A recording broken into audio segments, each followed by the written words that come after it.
नमस्कार। आप देख रहे हैं जनता खबर, जहां आवाज उठती है आपकी और सच्चाई पहुंचती है हर घर तक। यहां आपको मिलेगी राजनीति की हलचल, समाज के सरोकार और आपके हक की हर वो बात जो जानना आपके लिए जरूरी है। हम सिर्फ खबर नहीं दिखाते, हम बनते हैं आपकी बुलंद आवाज। तो तैयार हो जाइए एक ऐसी रिपोर्टिंग के लिए जो बेबाक है, निडर है और पूरी तरह से निष्पक्ष है। बने रहिए हमारे साथ, क्योंकि जनता खबर का मतलब है जनता का विश्वास और सटीक इतिहास। चलिए शुरू करते हैं आज का यह विशेष बुलेटिन। केंद्र सरकार द्वारा मनरेगा का नाम बदलकर वीबीजी रैमजी करने के विरोध में कांग्रेस ने राष्ट्रव्यापी मनरेगा बचाओ संग्राम का बिगुल फूंक दिया है।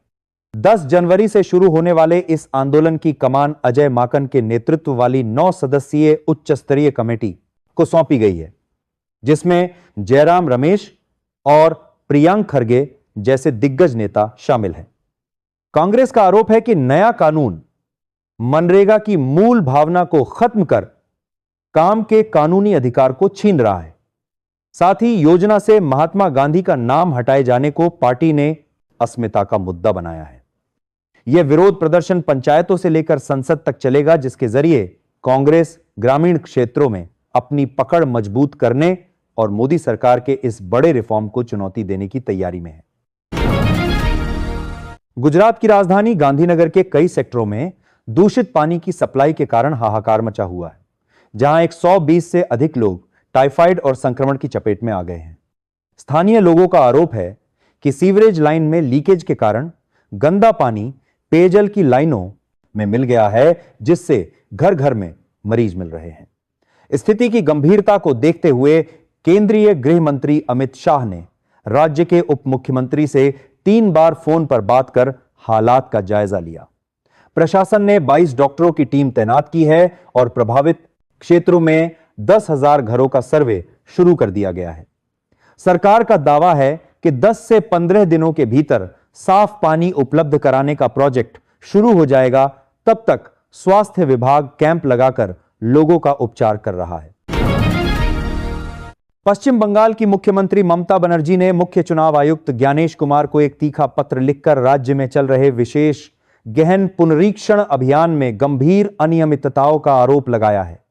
ममता बनर्जी ने इस प्रक्रिया को मनमाना और अनियोजित बताते हुए दावा किया कि इससे बड़ी संख्या में मतदाताओं के लोकतांत्रिक अधिकार छिन सकते हैं। उन्होंने पत्र में आरोप लगाया कि बंगाल में अपनाई जा रही यह प्रक्रिया बिहार और अन्य राज्यों से बिल्कुल अलग है, जो लोकतंत्र के मूल ढांचे पर हमले जैसा है। मुख्यमंत्री ने चुनाव आयोग से इस प्रक्रिया को तुरंत सुधारने या रोकने की मांग की है और चेतावनी दी है कि किसी भी अवैध कार्य के लिए आयोग को जवाबदेह ठहराया जाना चाहिए। यह विवाद बंगाल के सियासी गलियारों में नई बहस छेड़ सकता है। तमिलनाडु में पोंगल के त्योहार और आगामी विधानसभा चुनाव 2026 की आहट के बीच सियासी सरगर्मी तेज हो गई है। मुख्यमंत्री एम.के. स्टालिन ने राज्य के 2.23 करोड़ राशन कार्ड धारकों के लिए 3,000 नकद और विशेष उपहार सेट देने की बड़ी घोषणा की है, जिसके लिए 4 जनवरी से टोकन वितरण शुरू हो गया है। वहीं दूसरी ओर केंद्रीय गृह मंत्री अमित शाह ने रविवार को पुदुक्कोट्टई में भाजपा की एक विशाल जनसभा को संबोधित करते हुए दावा किया कि अप्रैल 2026 में तमिलनाडु में भ्रष्टाचार मुक्त एनडीए की सरकार बनेगी। शाह ने स्टालिन सरकार पर भ्रष्टाचार का आरोप लगाते हुए कहा कि राज्य की जनता अब बदलाव के लिए तैयार है।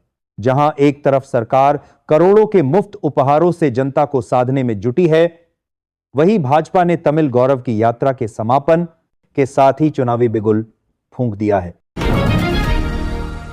केंद्रीय गृह मंत्री अमित शाह ने श्री विजयपुरम में 373 करोड़ रुपए की 11 विकास परियोजनाओं का उद्घाटन और शिलान्यास कर द्वीप समूह के लिए एक नए अध्याय की शुरुआत की है।